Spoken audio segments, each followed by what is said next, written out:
Thank you to Liquid IV for sponsoring this video. More on them in just a bit. Reject Nation, we are here today. We are here today to do a very special podcast. Normally we shoot these on Thursdays and upload them on Friday. It's a bit of a funky schedule this week. And there's something that's been particularly on Coy and ours mind. Coy and I's? Coy's and I's? Coy's and I? Corey and I. Corey, Cody, and mine's Cody mind. and George. Yep. That's people, us today. People, I'm George. Sure, do people call you Corey sometimes? Oh, it is vexing, sir. I get called George because people remember the G. Okay. And I guess by text lettering, you can see It's got some letters that share. That's the only thing, Greg though. is an anagram for George. I've not even kidding. I've been asked if my name is short for Coyote. That's my favorite one I've ever gotten. Coyote. Nah, bro. It's just Coy. Anyway, we're going to talk about Superman stuff because I don't know if you guys have been paying attention to the internet. However, there's a lot of discourse, especially regarding the sneak peek. And after that, we are going to also discuss a little bit about Henry Cavill's Superman versus what we see so far from David Corenswet. We have not seen the movie yet, so we can't take into full consideration. It's more about anticipation and what we've been able to gather thus far. And then we're going to take some Patron questions that we put out there. And the reason we want to do this, well, we were talking about yesterday, maybe you have more to add on to it. For me, I was thinking about how it seems in rage bait click culture, which often thrives off of people's dopamine. Rage and dopamine can go hand in hand like nobody's business. And for what we do, where we aim to be hopeful and positive, but, you know, we're still willing to be critical. We're covering Daredevil Born Again. We've been pretty critical about a lot of the journey along the way. Same time, I'm only pointing that out because, you know, the obvious thing to call us is shills regarding stuff. This is not about defending us in terms of being called shills. We did that episode already. We did that already. Yeah, that's already done. Go back a few episodes ago. This is what I'm talking about right now is the opposite of that. Of if being super positive equates to you being called a shill, I would say equal to or greater than that on the opposite spectrum is the side of the internet that shills towards people's rage, that feeds off of that. And there's a word for that, but I can't say it on YouTube. Is it the C word? Yeah. Oh, that's what I call with a T? Yeah. So like see you next Tuesday? Correct. Got it. Okay. To me, that's people profiting off hate are the British slang and Australian slang that YouTube doesn't love. And it is a highly profitable job that does, like you said, the happy chemicals that come from happiness aren't just reserved for happiness. Like dopamine is a spike in a positive chemical way, but there's also a series of chemicals that are reward based, and your reward chemicals get validated when other people are angry too. Yeah. And I think we don't talk about that enough on the internet of the joy of rage for some people. I think a lot of people succumb to it without realizing it. I think it's easy to succumb to it. I think it's an easy emotion, but it's also really easy to not realize how far it's taken over. And I think there's people that we work with that aren't that type of person, but have seen that happen and been like, oh, I need to check on my reviews and check on how I'm doing things and see if this is actually how I feel. And for me, that's why I'm trying to take as many steps back as I can while still doing the job of not letting other people's opinions influence mine, because the thing that we do is give our opinion. There's no way to not have that sullied if 100 people are yelling like, rah, like it affects you, whether it's in a positive or negative way is up to you. But if I know a lot of people are angry at something and I'm trying to stay neutral, my defense is to be positive. If I know a lot of people love something and I'm trying to stay neutral, I might be like, is it that good? I don't want either. Part of human nature in conversation a lot of the time is we like to be the opposite. I mean, there's a contrarianness, yeah. Contrarianism, yeah. I was hearing that. I was hearing this recently in some communication talk that if I say something to you like, don't take this the wrong way, you will more than likely take it the wrong way. Yeah. However, if I say to you, you're probably going to take this the wrong way, it immediately flips it, even though I'm putting the assumption out to you that you're probably going to. Anyway, that's like part of where we are deriving this from, because when it comes to Superman in particular, this concept that's about hope and love in a lot of ways, it's weird to see this narrative forming around it, where you can see a lot of internet media thriving off of rage baiting regarding this property. And we are not here to say like it's all going to be positive, because I really care about having like a dialogue. What's happening though is not a dialogue. That's two our different point. sides yelling. It's two sets of monologues. Yeah. That's all it is. There's no dialogue happening at all. So what I would like us to do is go through the specific criticisms that especially have formed since the sneak peek, because the sneak peek seems to have skyrocketed it to a level that I never would have thought from watching the sneak peek. Like you had seen it before. Our reaction, John and I, our reaction was filmed here. And As I was and Roxy, and as I was watching it, there wasn't a slither of thought that went on that this was going to be the thing to gather hatred around. So I thought we can go through specifics here. And these are going to be new to me because I've blocked all of these people. And I also have been avoiding. I have so many words muted. I'm sure you've heard some things in passing. Yeah. I'm just saying, like, I won't have these premeditated. So apologies if I stall to figure it out. Yeah, I made some notes, and it's a combination of a lot of things, not solely Twitter polls. You know, there's a few YouTubers who you can think of, some who are not YouTubers, who are political people who are now doing Superman videos for some reason. I'm sure you can think of who I'm talking about by me saying that. And I've basically gathered, like, here's what the generality is. So the first one is the most obvious one. Krypto. Krypto is getting a lot of crap. So a lot of the criticism seems to be around it feels silly, it feels emasculating, it feels like they're making a joke out of Superman, stealing focus from Superman. It feels parody-like. That moment in the sneak peek when Superman is, in a lot of pain, and then Krypto is jumping on him. There are people going, "That's not what a dog would be able to sense that." Like, are you basing this off of like your own personal dog? What is this coming into? Have these people met puppies? Yeah, and the dog is behaving like a dog. I want to backtrack for a second before we actually dive into this. Can I say one thing? Yeah, please. It popped into my head right now. I have been reading comics again lately and finding that love for reading comics. And when we did the sneak peek reaction, you had mentioned All-Star Superman. I was like, you know what? I'm going to read that. So how's that journey been? We haven't talked about it yet. Issue 7. And issue 7's I finished issue 7 last night, and that's the one with Krypto. Yeah. And it dawned on me why I was enjoying reading it so much, why it doesn't feel like homework for it, because it clicked for me that James Gunn has said so many times before we ever saw anything, before there was any casting announcements, he had said the one he is mainly basing this off of is All-Star Superman. And so a lot of the things that people are throwing criticisms at for this, when I was reading All-Star Superman, I started seeing what I'm seeing in the trailers. Yeah, he's doing a really good job of getting the tone. And in a day and age when everyone is saying, hey, it's not like how it is in the comics, well, or the opposite of like, well, that's how they do it in the comics, so that should be allowed to do it. He's been very clear that this is going to be based on All-Star Superman is going to be the main inspiration for it in terms of comic medium. And so when I'm reading the comics, I feel like I'm getting a true glimpse into the movie because it's lining up with the tone and everything that I'm getting. And that comic is melancholic. It is whimsical. It is way weirder than anything we're seeing in the trailer. So this Krypto moment is nothing compared to... There's a kaiju, man. That's one thing. But that's what I'm saying. Like, it's a trailer that's got a kaiju in it. It's you mean the trailer has a kaiju? Yeah. That lines up, though. So if people want things to be more like the comics, it's fucking doing it.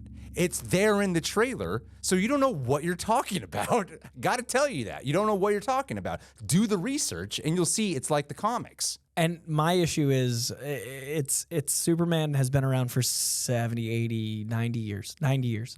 And there are so many iterations of Superman. So it is so short-sighted, one, to say it's not like Superman when it clearly is, as per the comic you're reading and many other comics.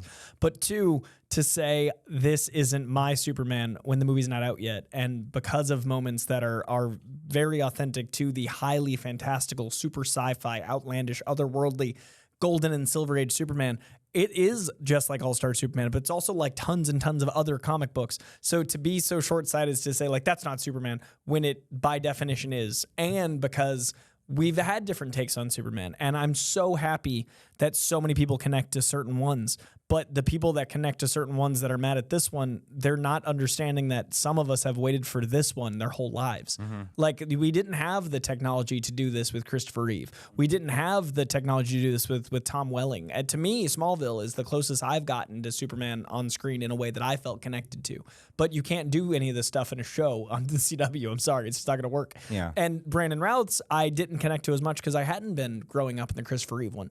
This is the most excited I've been because when I look at this trailer and I see those moments, that is the comics to me. Yeah. And I'm happy that there are other versions for other people, but maybe now we get to see the one we've always dreamed of seeing. When Man of Steel came out, I gave it 3.5 stars. I reviewed it. I enjoyed it. I talked about it, but I made it very clear from the beginning, that's not how I personally see Superman, but I see it as an incredible Elseworlds because it doesn't lack vision or specificity or any of the things that a bad filmmaker would do. It is very clear what the goals are. It is made masterfully. The filmmaking is incredible, and it knows exactly the story it wants to tell. For me, that story isn't how I would see Superman. So I just go like, well, in my headcanon, a beautiful take on Superman. That's a masterpiece of a filmmaking feat of a Superman. But I was never like mad at people. I was just like, well, I'll get mine when I get mine. And now I got mine coming that I think I will love in the way that I've always wanted to. And it's exhausting trying to just be celebratory of a character you've wanted to see for a very long time actually appearing as you've wanted to. I don't know if Tobey Maguire into Andrew Garfield into Tom Holland ever had people being like, well, that's not blah, blah, blah. And those are 3 very different takes. And there were, I'm sure, plenty of people mad at it. But I don't feel like this level of animosity came close to the experience of wanting to enjoy a new take on Spider-Man. You know, like, and that's a very similar parallel.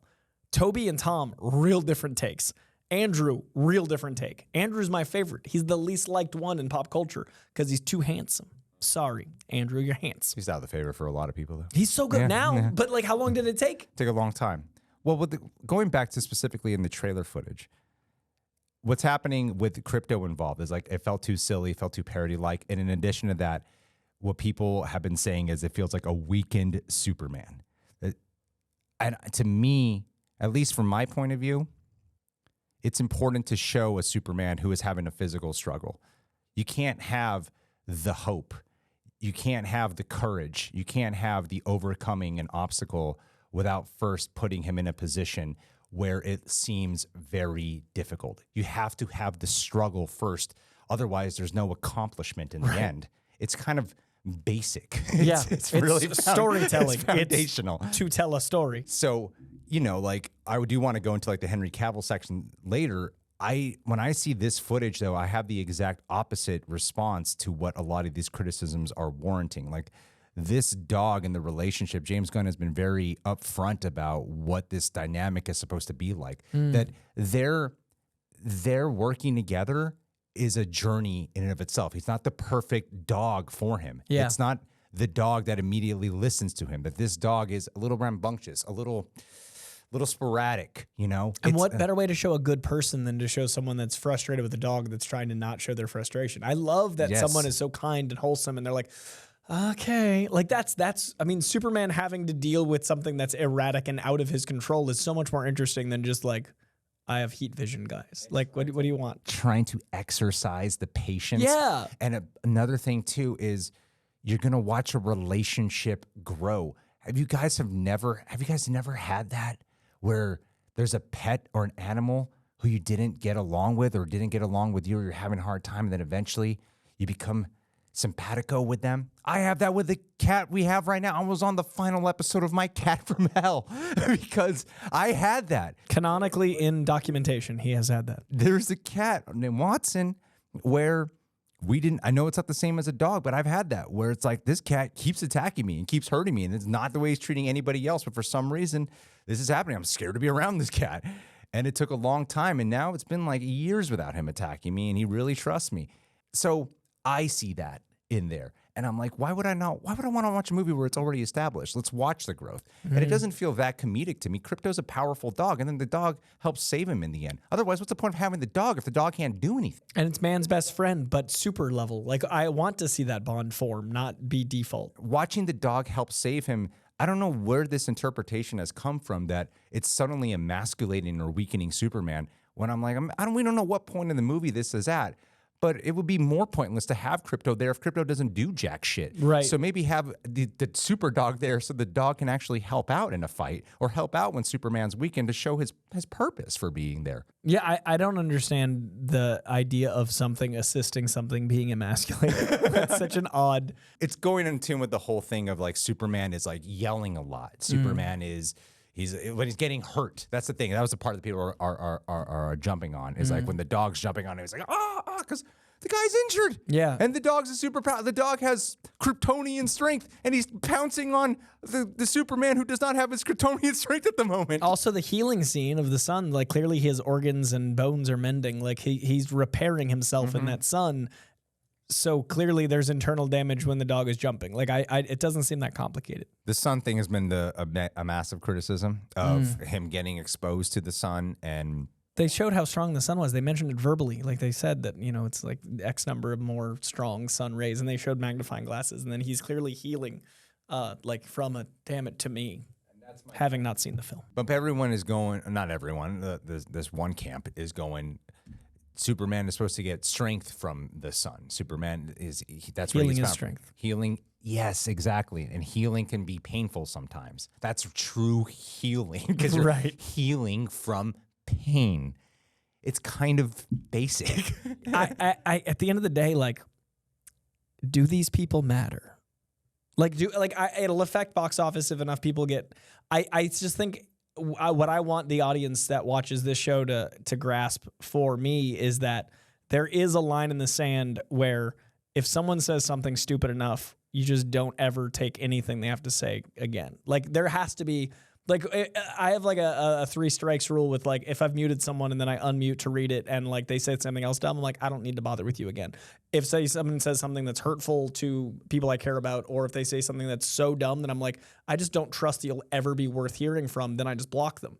I think there is a situation where if people are this dumb, I don't think they have anything worth saying, so just don't listen. There's a lot of people who are, and earlier to what we were talking about, in terms of this rage bait society is I want to encourage people to not feel like they have to let it be said or be afraid to say what they believe or be on or defend something they actually believe in, and I think there's this kind of thing where the anger dominates so loud. And that's in everything. That's pop culture, that's politics, that's life. That's literally, I think, a big part of culture right now. And I think if Superman kind of stands for anything, it's about not letting that become so domineering and being willing to stand up.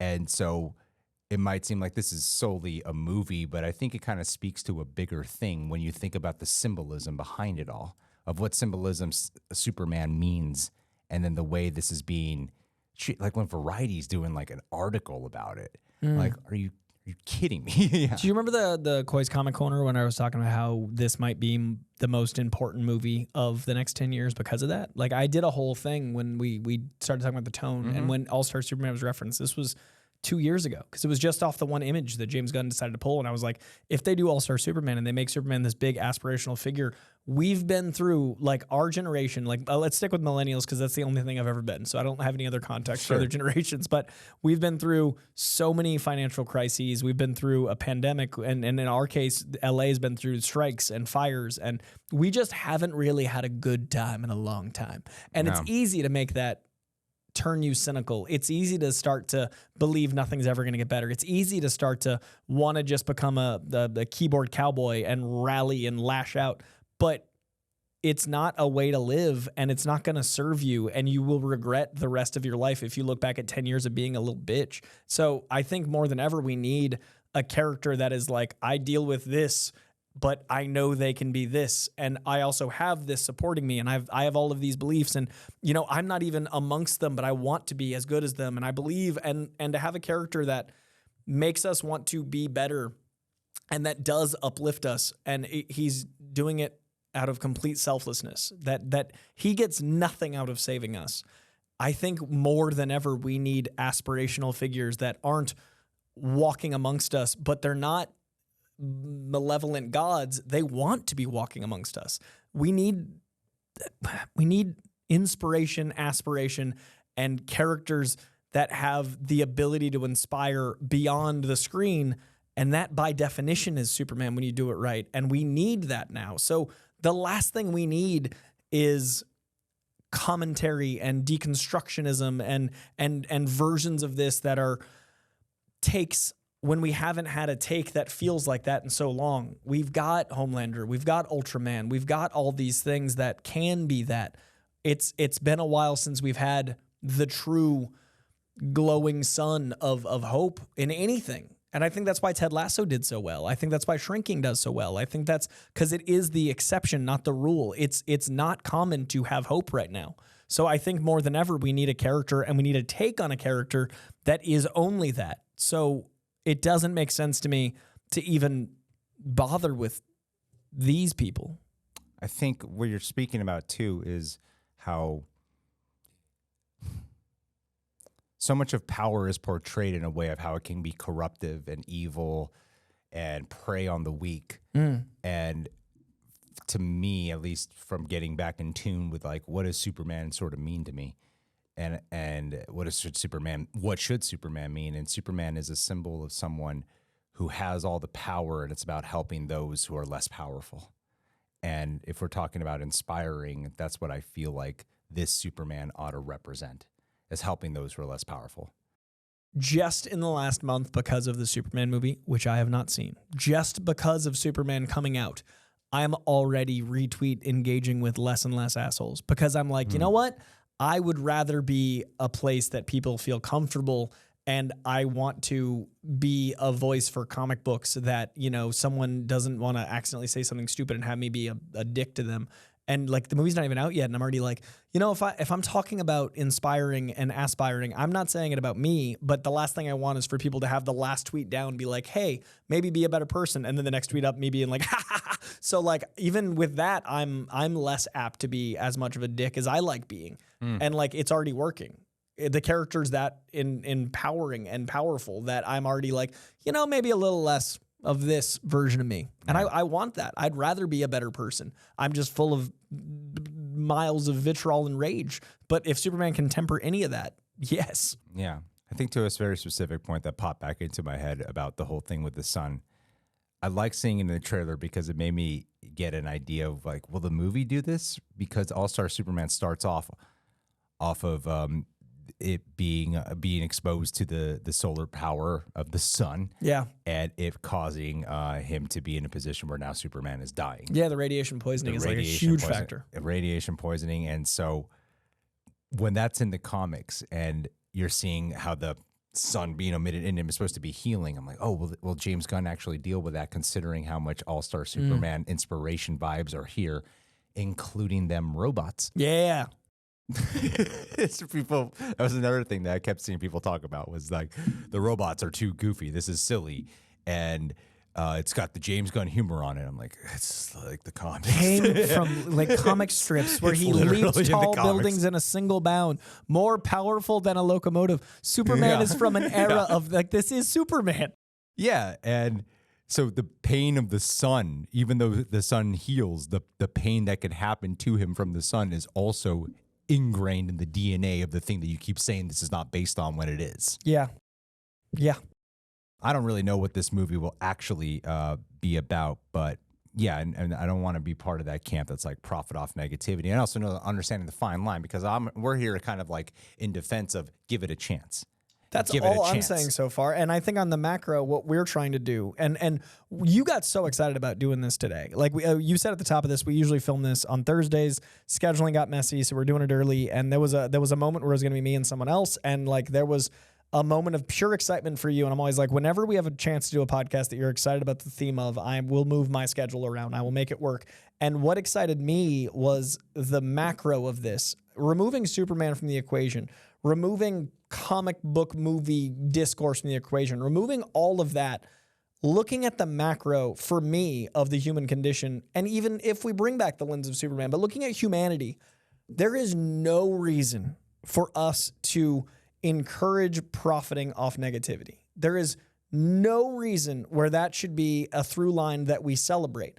And it is so scary that every year of internet, it gets worse because we are more connected than we should be. We are more able to cause rage and incite insecurity in others and then fuel off it. Everything internet-based is causing an insecurity, solution, and then profit. And the solutions aren't really solutions. So it's really scary when you see new generations not knowing what they want to be because of Instagram. When you have people afraid of having opinions because of YouTube and Twitter, people that have opinions that only have opinions of how to be negative about stuff that couldn't make a movie to save their life. They couldn't make a home movie to save their life. And they think they can articulate what's wrong about a thing, and they're articulating it wrong. And they're all finding people's weaknesses and insecurities. And like, for example, I hate even talking about this because it's my insecurity, but like 2 weeks ago, there was some little twat on Twitter, and we were navigating the Superman discourse before the footage even came out. And I think they got mad at me about Superman, but I don't even know the source of their mad. Some very insignificant person whose name I hadn't even seen before came out of nowhere at me. And they were like making fun of my hairline. And like, that's one of the only things I'm actually insecure about because I'm getting older and I'm losing my hair. I'm like, I'm a white dude approaching 40. And it like affected me in a way that I was like, oh, I finally got like a nemesis. Like this feels kind of cool. Like someone actually got under my skin enough that I'm affected past the internet. Cause I'm like, I need a better classic criminal. Like I need people that actually are going to get me. And I was like, oh, this is the thing. Like I found my negativity. And there was like an hour I was like, hell yeah, I was affected and I feel good to feel an emotion. And then I was like, man, I'm celebrating someone being a dick to me because of their actually achieving it. I don't like that anyone that I don't know and anyone that I would never take advice from this person. Why should I take criticism? If I don't value their opinion enough to get up, why would I value their opinion enough to take me down? And then I realized like that's kind of the whole internet. It's like, what's the thing that's going to make you insecure? What's the thing that's going to make me get the clicks? What's the thing that's going to make me have this review be a little better? And it's really gross that like YouTube culture is, what's the headline that I could say that's going to cause someone to click that's usually negative? What's the thumbnail that's going to have like something incendiary in it? We don't click on the things that are like, yeah, I'm happy. We don't dive into the things that are like, this went well. It's usually seeking something that's going to be insecurity, weakness, or negativity. And that's to the scale of all communication, because most communication, especially in movie and pop culture discourse, is online. The reason I do Comic-Cons is to refuel me from all of the time I'm online. Every con gives me like another 2 weeks of tolerating the internet because it's a place of people celebrating. Like you don't pay $100 to go to a con and talk shit or like meet someone and be like, I hate you. You go and like celebrate that discourse of art. So like cons are the opposite of the internet in so many ways because it's truly a celebratory experience. Why can't we make the internet or more of humanity like that? Why can't there be? And it's because it's not profitable. And capitalism is winning over humanity. And I want things like Superman to give us the opportunity to go, let's look up, if only for a moment. If it won't last, it won't be profitable. But like, let's be good to each other for if only a moment. Every single fandom on a long enough timeline becomes toxic. Like the Dark Knight, like you either die a hero or live long enough to see yourself become a villain, is fandoms. Look at Star Wars. Look at Marvel right now. Look at every single group of people. When it gets too big and too popular, they turn on each other and cannibalize themselves. There's that thing about bands where it's like, oh, I liked them before they were cool. Why do you think you're better than someone else that likes the same thing as you because you discovered them 6 months earlier, you tool? And now we do that with comics. We survived comics being the thing that made us get beat up, and now we're like, oh, let's make it the thing that's going to make other people insecure. Screw that. Screw you. Look up. The internet sucks, Greg. There's one thing that Gunn said here, and Corenswet that I pulled up. I have these notes of like, I liked this Snyder trilogy significantly more than you. I gave Snyder Cut 4 stars, which is high as hell for me. I love Man of Steel. I love the Ultimate Edition of BVS. Completely reframed the whole vision of what Zack Snyder was doing. And I love Zack Snyder's Justice League a lot. I really, really do. That's like, I feel like that's been abundantly clear, and I've done many discussion breaking down why. And it started dawning on me yesterday, and I don't know if this is true. It's very obvious that Zack Snyder loves The Dark Knight Returns. Loves. And he loves Batman. It seemed like he was way more interested in Batman than Superman. And part of the lens that I feel like he captured Superman in was the lens in which Batman views Superman from that comic, Dark Knight Returns. And a lot of that interpretation of how to move forward with Superman, even starting with Man of Steel, kind of seems framed within that lens. And to call it Zack Snyder's Justice League feels very apt because it's very much Zack Snyder's interpretation of it, and I like Zack Snyder's interpretation of it, but that doesn't mean he owns these characters. It's like that for any comic book property out there. When Andrew Garfield and Mark Webb did Amazing Spider-Man, it wasn't like, no, these are Raimi's. Right. It's the way it is with comic books in total.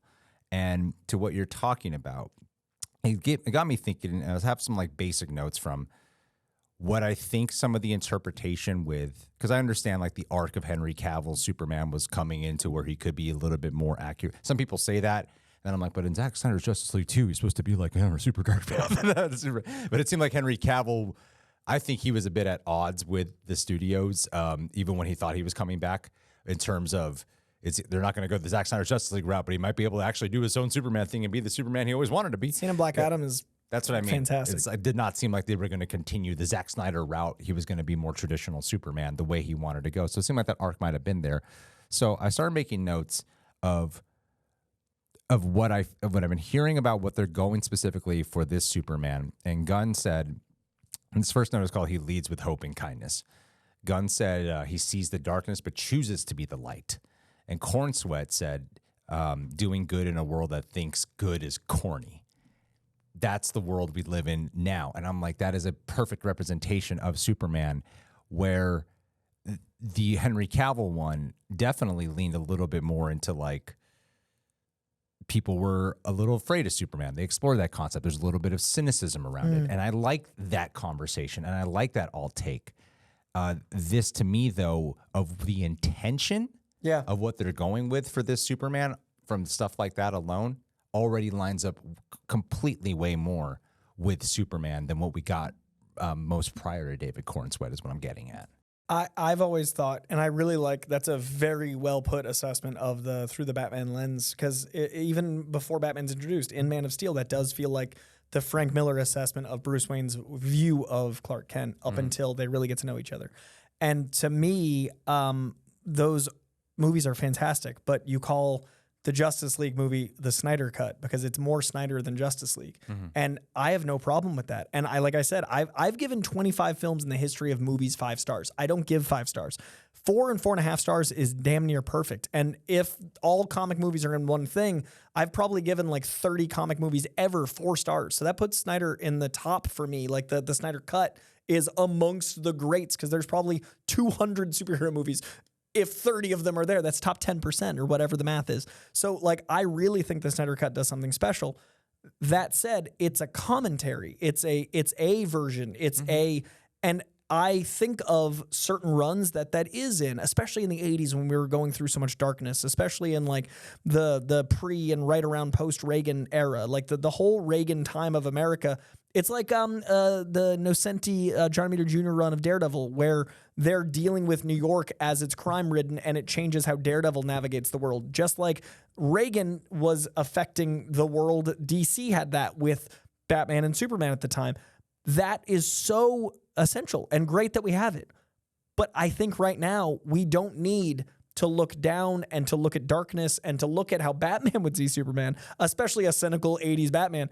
We need to look at how can a character about uplifting uplift us when we're already in the dirt? Like, I don't care how you see the world. I truly am not trying to pick fights or pick sides. I'm just aware that I don't know of anyone that's like, things are good.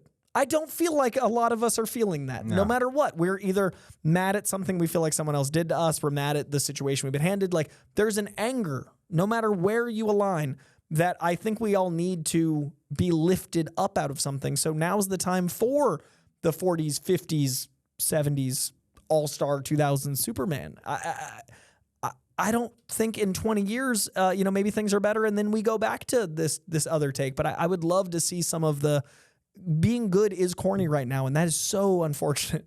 All right, Reject Nation, quick personal update. On January 25th, that was 218 pounds. As of today, I'm down to 188. That's 30 pounds lost. Six-pack Greg is coming in. And while there's been a lot of factors, one of the biggest keys has been keeping my energy up, especially while having to up my cardio. And to help out with that, I've been drinking a little thing called Liquid IV every single day. Already a consumer before we ever partner with them. Lucky guy, what can I say? I like to take their sugar-free hydration formula, and honestly, I do feel a difference. I so appreciate that it actually tastes really good too. And truth be told, whether I'm coming off a workout or even having a rest day, I still take it. I just feel better whenever I take it. And here's why it works. One stick in 16 ounces hydrates better than water alone, thanks to their specific LIV Hydroscience formula. Something I've definitely committed to memory what that exactly all entails, beyond just knowing it actually really gets the job done and is healthy. But I do remember that it delivers 3 times the electrolytes in the leading sports drinks. It's also packed with essential vitamins like B12 and vitamin C, which are huge for recovery, energy, and staying sharp. And the flavors, as you just saw, raspberry lemonade is my go-to. Actually, I have a variety pack. Lemon lime, pretty good too. Oh, tangerine. Tangerine's also pretty solid. They're pretty good no matter which one you get. Liquid IV has become a non-negotiable part of my routine. So if you're doing cardio, strength training, or cutting calories, or wish to feel better throughout your day, hydration really is one of the easiest, most overlooked wins. Come this weird guy in his mid-30s who really appreciates the value of being hydrated. So if you'd like to support your body and in turn support the channel, you can head to liquidiv.com and use code REJECTS for 20% off your first order. That's 20% off when you use code REJECTS at liquidiv.com. If you've been thinking about it, this is your sign. Give it a try. It helped me stay on track. It still helps me stay on track, and I believe it'll help you too. Thank you, Liquid IV. Superman's charm isn't in power. It's in Wholesomeness. It's in relatability. Yeah. And I think seeing that struggle, that pain at the beginning of that trailer, like it doesn't surprise me that the first trailer leads with that, and the second trailer, the sneak peek, is an expansion on that. That is a relatability.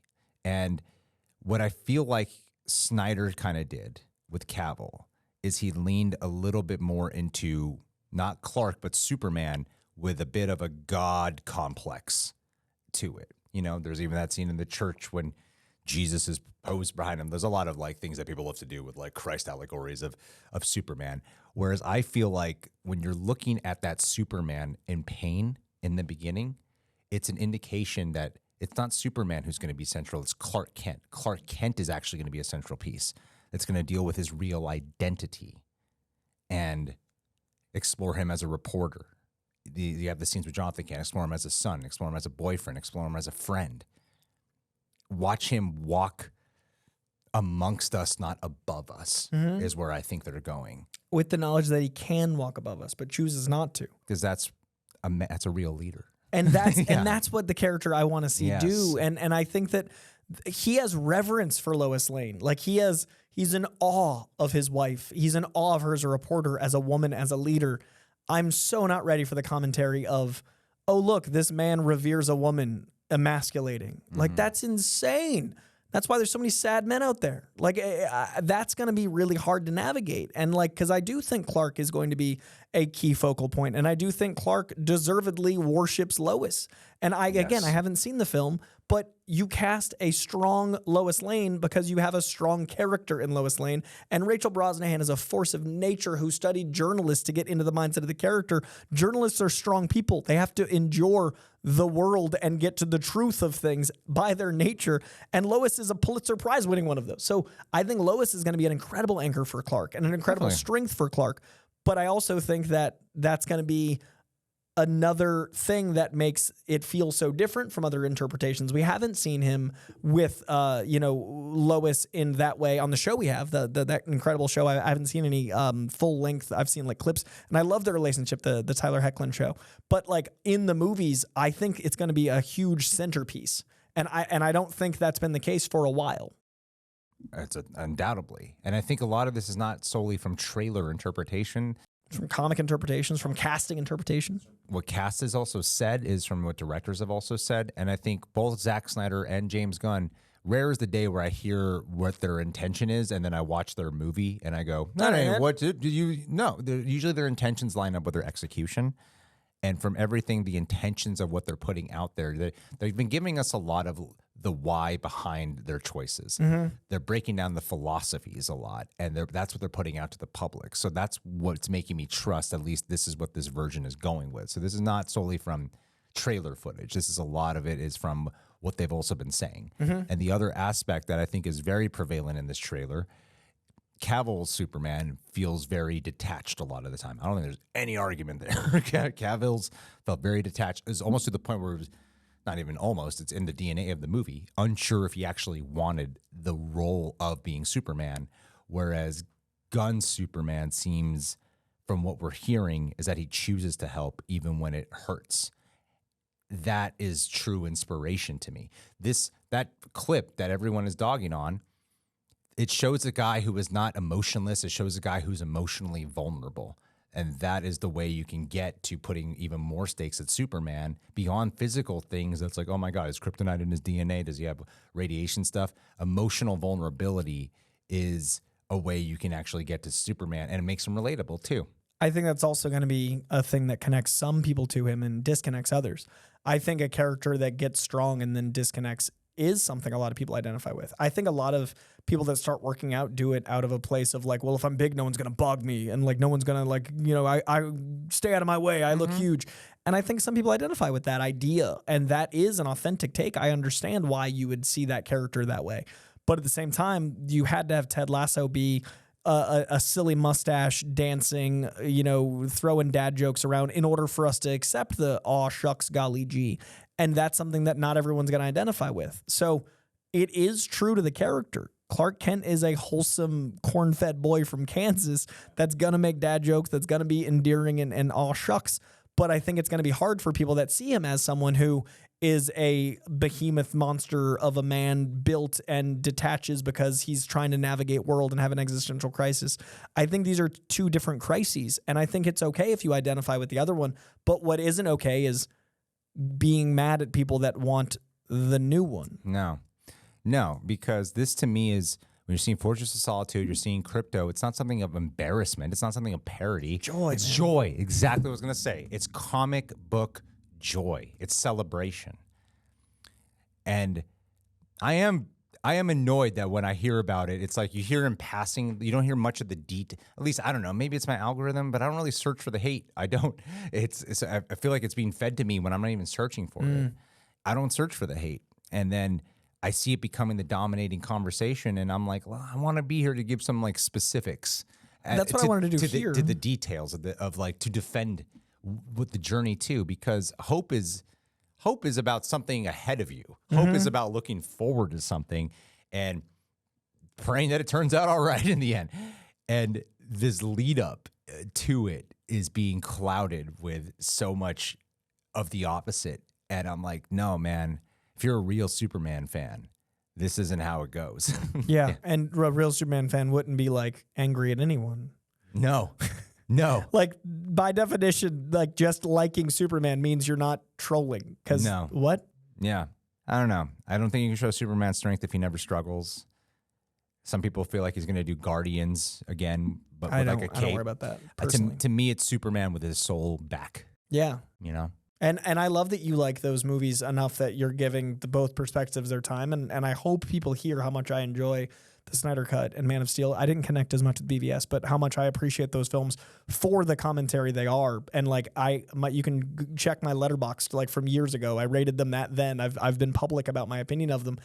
But because I'm more excited for this, that has become me hating them. And that's exhausting. Like the fact that, you know, I never want any fandom, any passionate group of people that loves art, I want them to have their art. The thing I kept saying about the Snyder Cut for years was that my biggest concern was that it would come out and the people that had dreamed of things couldn't have their dreams actualized because it wasn't possible on screen. And then the movie impressed me and I was like, I hope they're happy. And then they were. But like for years, I was like, oh no, these people have dreamed of something for 3 years. I don't want them to be disappointed. Maybe something's better if it stays abstract. And then it delivered and I was like, good. And then, you know, now it's been like the second one and all the sell to Netflix. And that's like, guys, let's celebrate the thing that happened. Yeah. But what's hard is when people get mad at you for wanting your take and there is a precedent for your take. I'm not asking for something that isn't the character. I'm asking for the take of the character that I feel true. don't be angry. One, that's not very Superman-like of you, but two, because you did get that version and rewatch it, celebrate it, live it. What's wrong with that? It's hard, man. And don't act naive that this isn't what you were told, that this is what they're doing. Don't act surprised of what the footage you've been getting when I'm like, this is what he said. Yeah. So this is months ago. And this is the character. And he's delivering on what he said, and he's told you the inspirations of where it's coming from, and it lines up in a way that's even more subdued than the inspirations. Like the inspirations are far more crazy. I've only gotten to talk to David Corenswet a couple times, and both times I've been reading Superman for 30 years. The dude will say a thing, and I'll be like, man, what a more succinct, clear, and absolutely pristine version of that idea that I've had forever. Like when you have an idea and you're like, how do I summarize this 17-page essay in just a thesis sentence? And then like he'll just say a thing and I'll be like that, you Superman. Like he gets the character so much. And that's the thing I can't wait for people to see. And I've only had one conversation with Rachel Brosnahan, and it was so enlightening that she was seeing it as, she was talking about this character like she was studying someone for a biopic. She was talking about this character like someone that lived, and then she was like navigating, like, I have to do justice, this Pulitzer Prize winning journalist. So what I've done, and just attacking it from the perspective of like honoring the actresses that have played before, but also honoring journalists that do the job. And then Nicholas Hoult, one of the greatest chameleons of our generation. Like this dude is such a powerhouse actor in so many different ways. He is so interesting because every time he talks about the character, he's not doing a bit. He's like, no, but what if I'm right? And like he has an assuredness that Lex's worldview is correct that I've never seen in a villain doing press. Like Nicholas Hoult is playing Lex Luthor like the lead that's right. And it's amazing. So even in interviews, it's like, no, you guys realize someone shouldn't have that power just bounce around our city. And it's so convincing for a second. You're like, what if? And like that ingredient list, those three things, that's enough for me to be like, I don't want to see another trailer, but I also don't want to hear another person talk about it because I want to live in this until we get it. And that's why I'm like really excited to step away from social media a bit, because I want to go into this with my expectations, not all of this insane vitriol. Like it's not just anger, it's like some people's lifestyle. And that's crazy. Hope is not cringe. Cynicism is just easier to sell. 100%. Like in every way. It's sad. All my videos where I don't like a movie are so much more popular because I'm generally hopeful.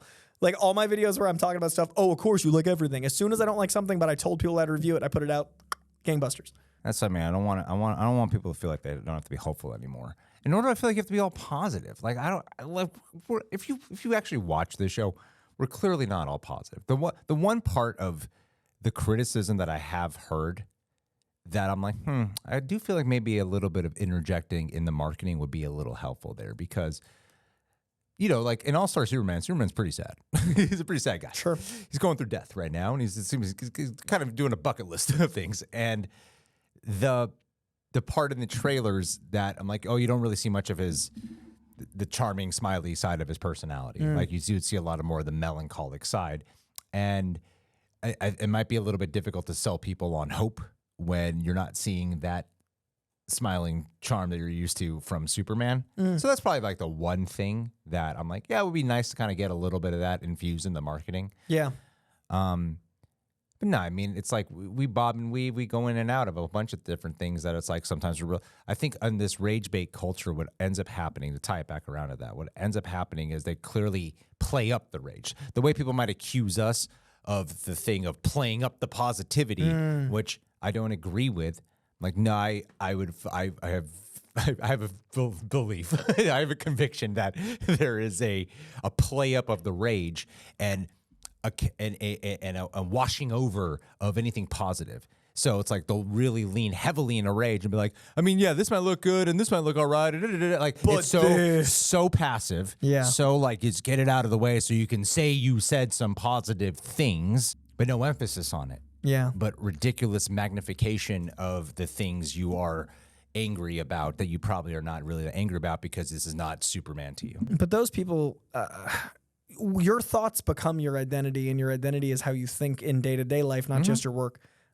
They might make more money, but man, their lives must suck. Like I would hate to have to think negative first. I I think a lot of people will get mad when I think positive first, but if I was walking around like, stupid sunny day, I'm gonna maybe get some sunburn, and now I'm gonna be a little warmer, and or when it's raining, now I'm wet. Like, there's never an opportunity to have a moment that's present and joyful if you're always like, how can this be more maligning of my experience?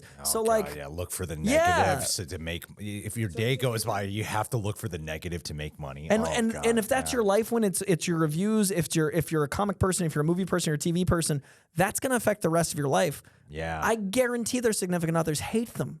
So like, they might make the money, but like, you do sell your soul in a different way, in a non-theological way. You've made your life garbage, and I hope the money's worth it. But like, what are you going to spend it on except for maybe antidepressants?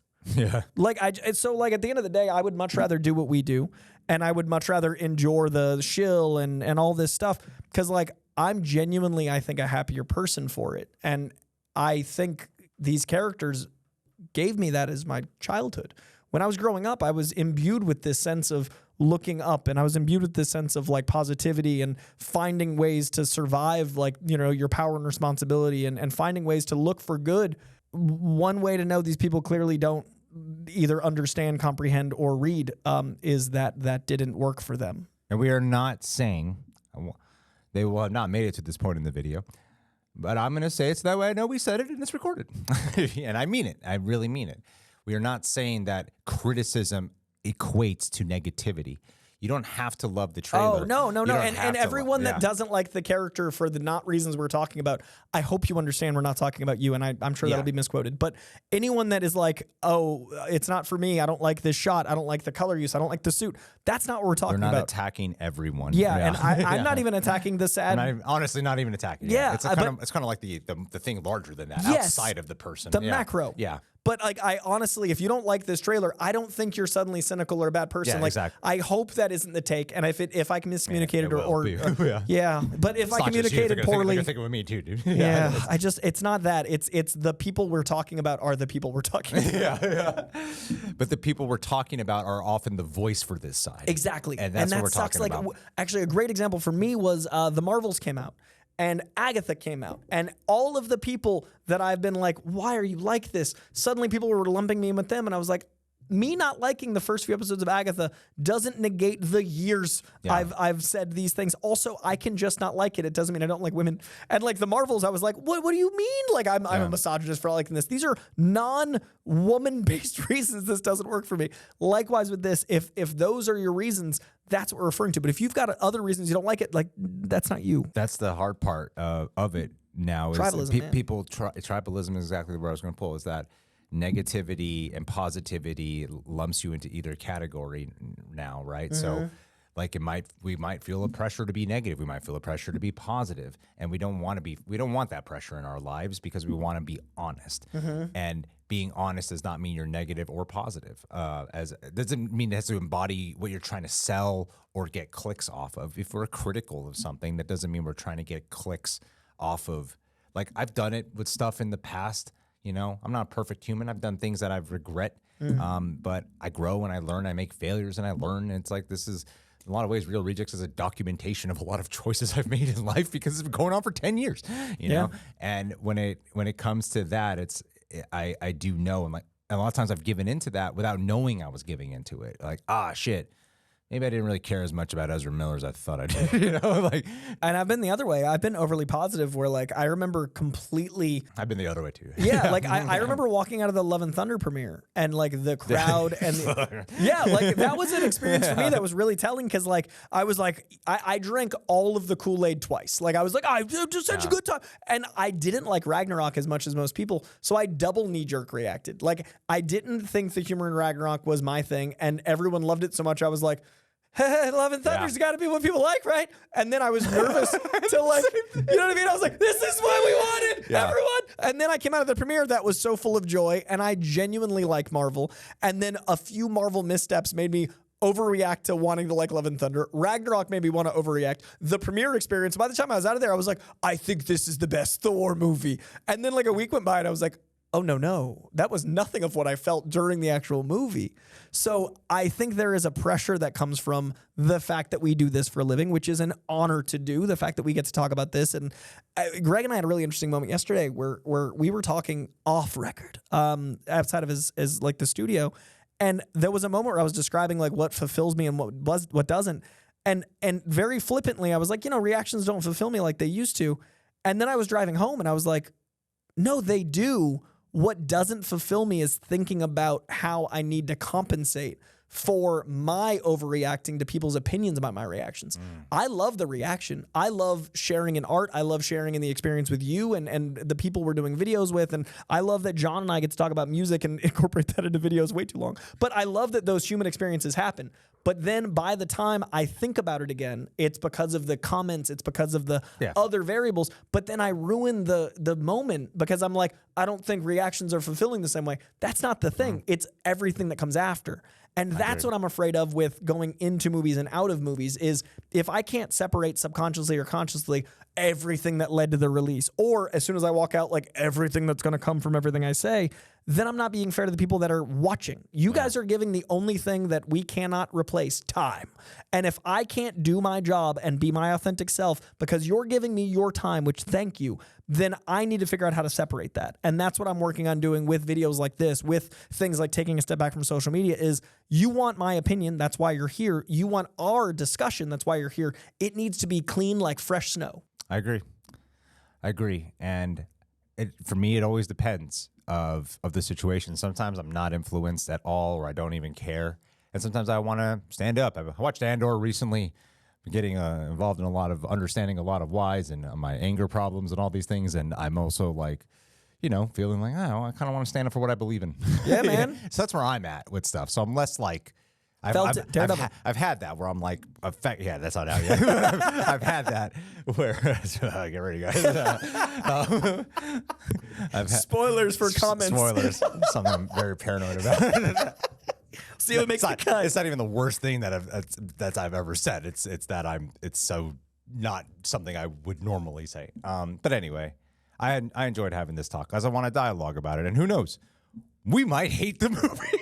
That's the thing. And I promise you I'll be honest. Yeah, I promise you I'll be honest too. And I hope people know that about us by now, that sure, we're fighting for hopefulness. We're fighting to have a better perspective in life because that's the stuff we believe in. That's the stuff I listen to. That's the stuff I don't really listen to a lot of movie stuff anymore. I kind of listen to a lot of like life, personal development podcasts and shit. Like that's mainly what I listen to.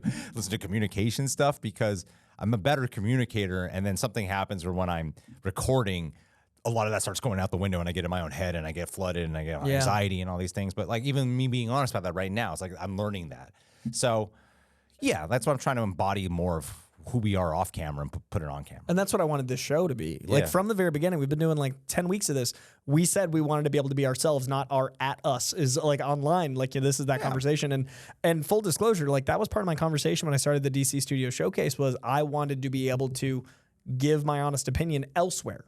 And on that show, but elsewhere was important because they could have easily been like, no, you can't do rejects anymore. And I'd be like, I'm sorry. And DC also wants me on that show to give my honest opinions. If a comic comes up or a movie comes up that I don't like, they want me to be able to articulate that.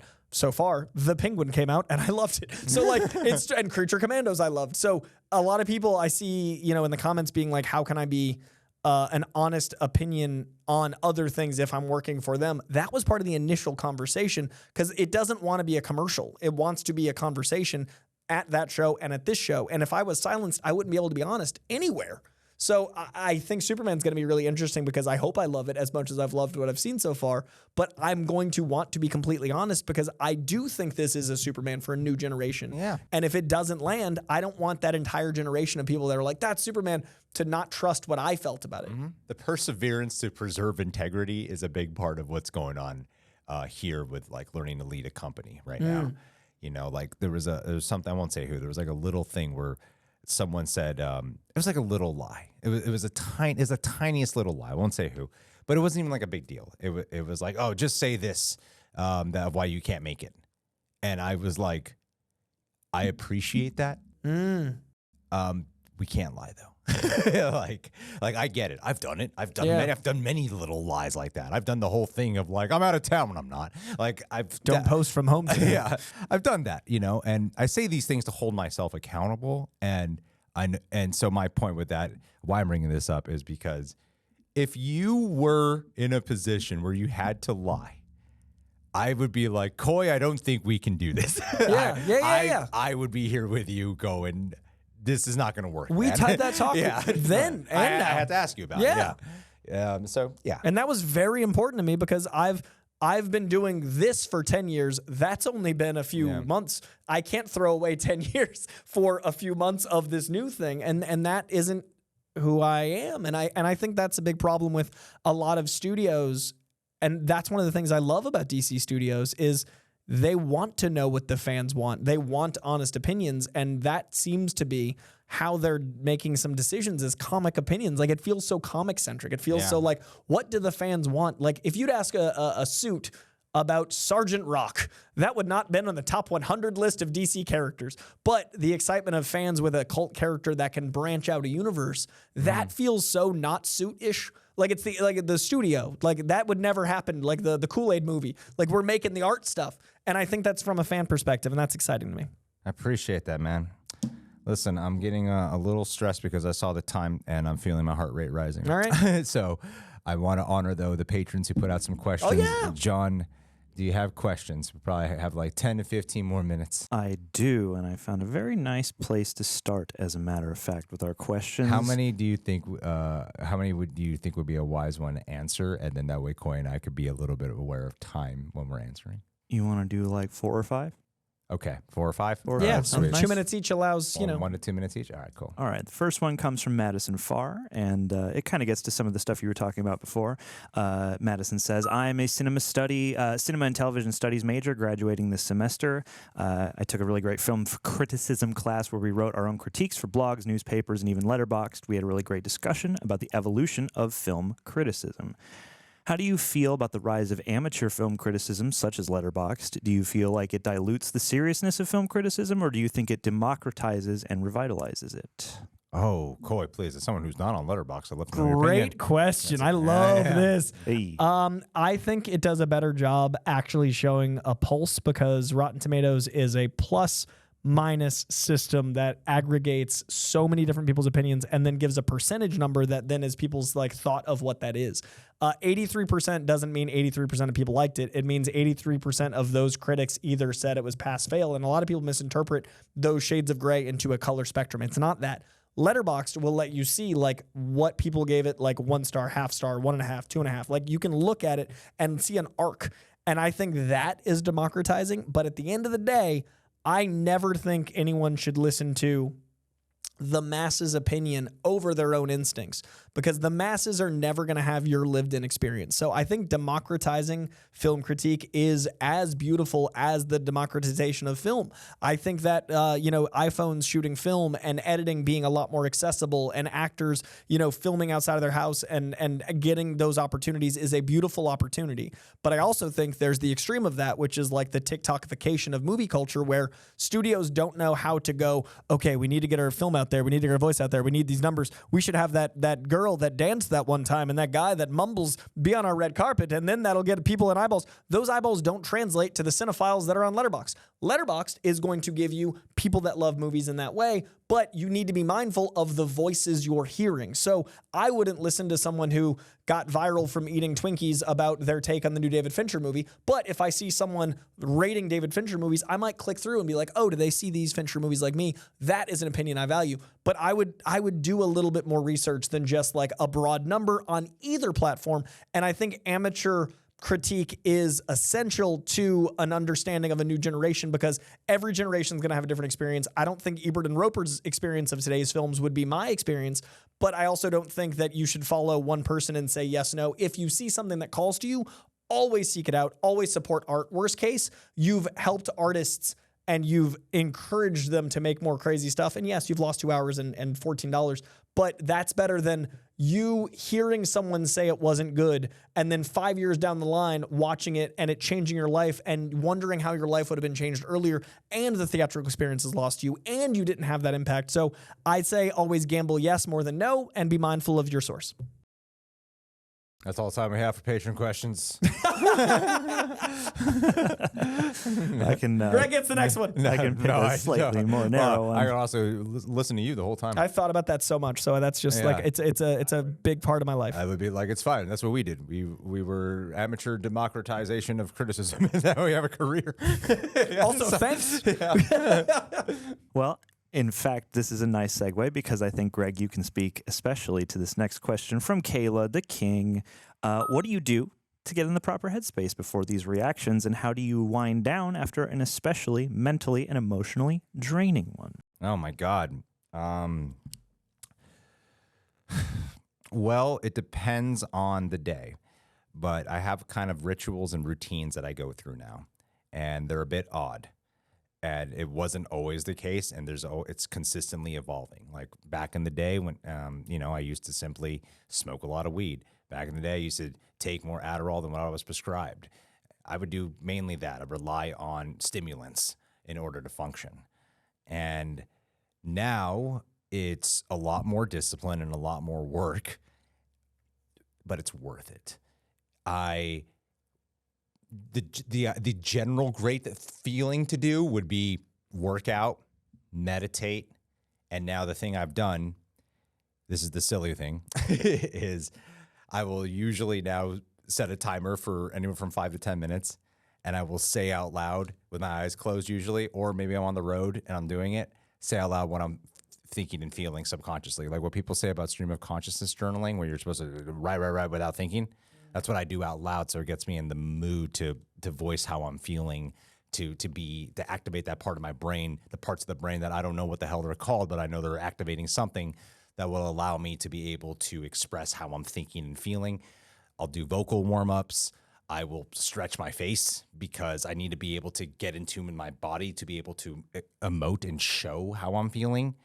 It's like a lot of acting exercise stuff. I'll literally do this like for like 10 seconds, so that way I can allow myself. I've seen you do that, and I had no idea what you're doing. Yeah, no, it's good to know. I will do like vocal warm-ups and everything, and yeah, like it's a lot of to me. I take it serious because I'm about to get on camera, and I'm not like you and John are incredible at being able to, no matter what state you're in, roll out of bed and do your thing. And you might be tired or groggy or not feel great, but then you freaking get on camera. It's like, holy shit, you're just as good, it seems. And for me, I'm not that individual. I have to do a lot of shit in order to feel like I can properly perform. I want to speak to this very briefly because what Greg does is much smarter. I treat my body like a not warmed up car, and it's affecting me. I've had the last few months I've been actually caring about like trying to see my kids reach a reasonable age because I'm dying and we all are. But I had a few years where I would work until I'd end up in the hospital, and I had my eye go out because I had so much cortisol in my body. My organs started failing, and an optic nerve was threatening to separate. And when I get sick now, like it's not just a little sick. It's I've worked 18-hour days for too long, so there's no recovery in my body. And last time I got an ear infection, it almost turned into meningitis and had a blood-brain barrier scare where I was like, do I die? So now I'm trying to, I can't do the pre-production stuff like Greg does. He has this great thing where he has the patience and willpower, but I'm trying to add more post to my life. Usually when I do a reaction that's really emotional.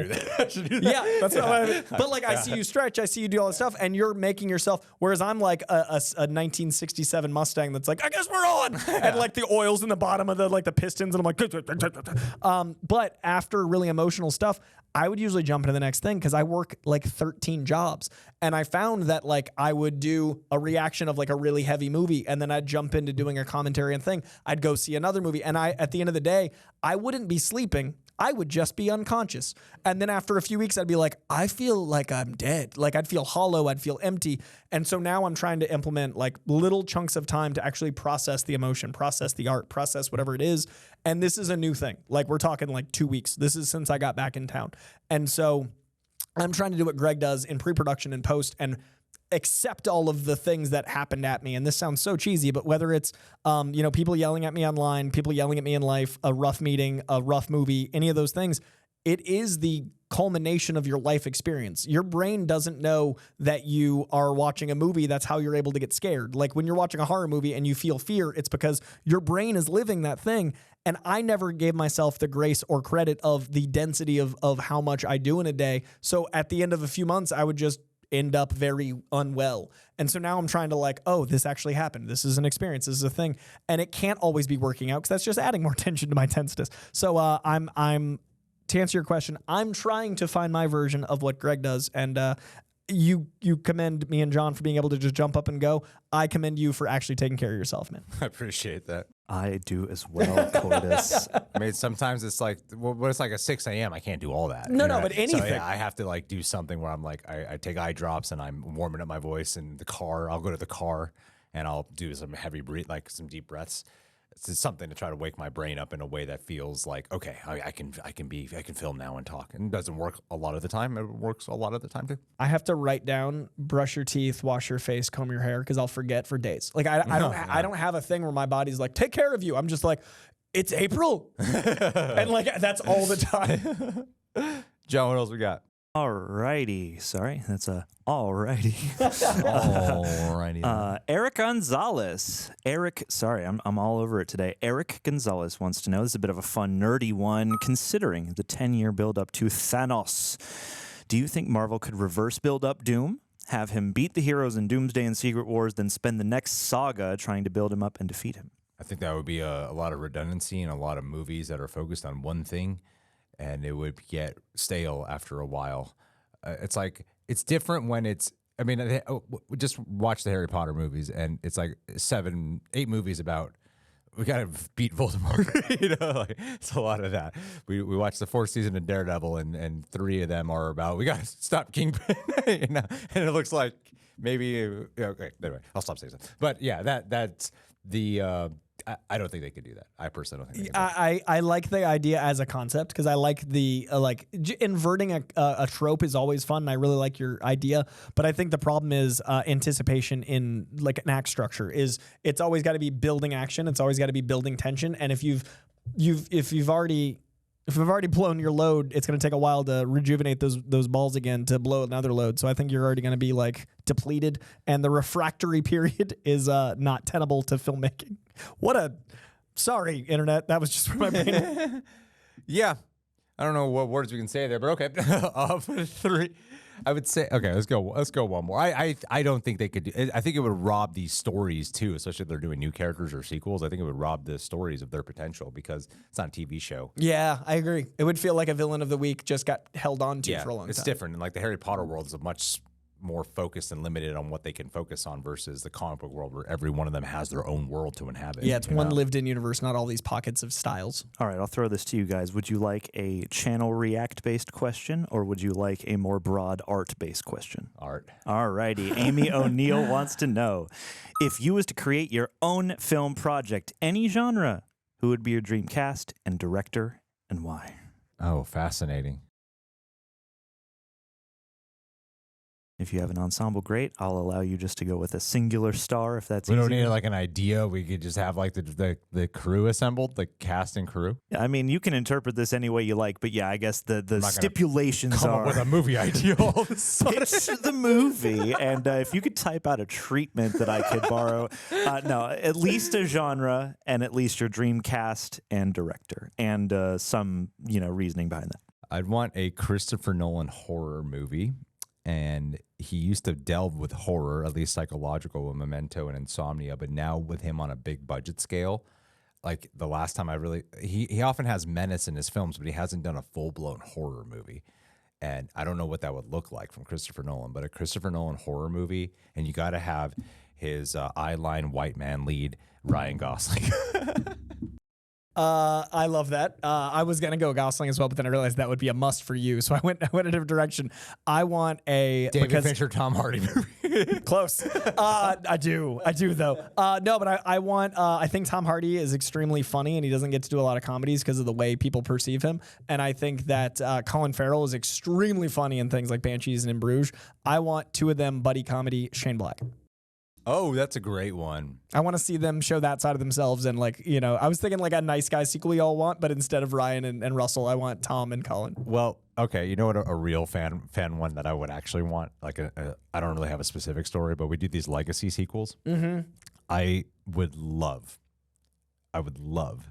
for Robert Rodriguez to come back for From Dusk Till Dawn sequel and have George Clooney be in it. Oh, I love and like, that. what is his life 20, 30 years later now? What is he like as and the vampires come out? Like, what is he doing now? You know? Legacy sequel all around that new idea. I want a Social Network 2 because Aaron Sorkin's West Wing and Social Network have now become one movie. Yeah. I want a politically charged The Fall of the World because of social media sequel to Social Network. Yeah, that'd be nice. Because I mean, but imagine be Fincher cool. and Sorkin working together now on a social media movie.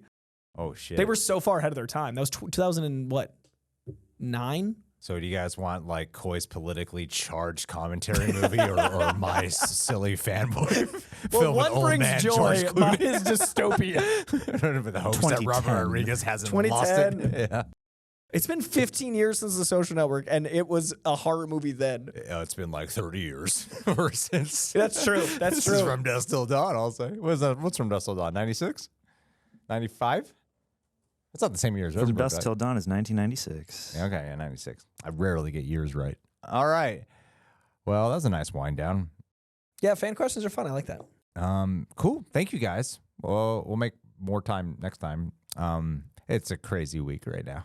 This probably won't go up till Friday. I said that whole thing at the You beginning. said it, and I was like, oh, it's so different. I said, I'm like, no, I realized while we were like a couple minutes ago, like, wait, I'll have no time to work on this. I need to. We'll see you Friday morning, See you Internet. Friday morning because I got no time to work on this right now. But thank you guys for being here. Thanks for hearing us out. Thanks for allowing us to be us. And for thank you, Coy. I mean, you're a speaker who I admire very much, and I still to this day get a little I get this thing, and the subconscious thing goes off in my brain where it goes, keep up with Coy.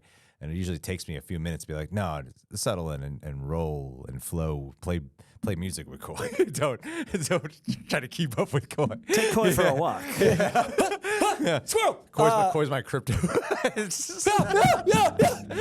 My thing with you is funny because it's the inversion of that. Is the one time I was talking faster than I was thinking in this show was when I said my or me or whatever. It wasn't we. And I hated that there was even a moment where you felt insecure in my perception of what we were doing with this show. Sure. And it's so funny that like your thing is like, I'll do that. My thing is like, make sure Greg doesn't feel like he needs to do that. And it's the same thing. I like my insecurity is like, make sure Greg knows that I know that we're in the same room doing this show together. And you're like, don't let him go too far.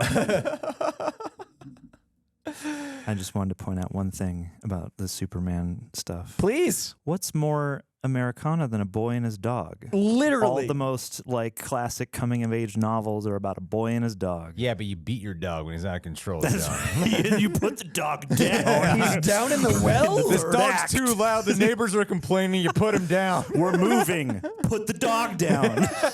That's America now. It's goddamn America. Zack Snyder's crypto.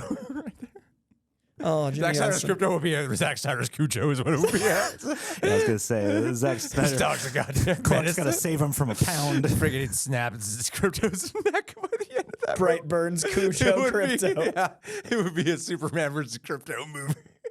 I gotta want it. Someone's We'll gonna cycle AI back. Don't generate worry. that. We'll cycle Evil back. ass Crypto film. This dog, rabid dog out of control.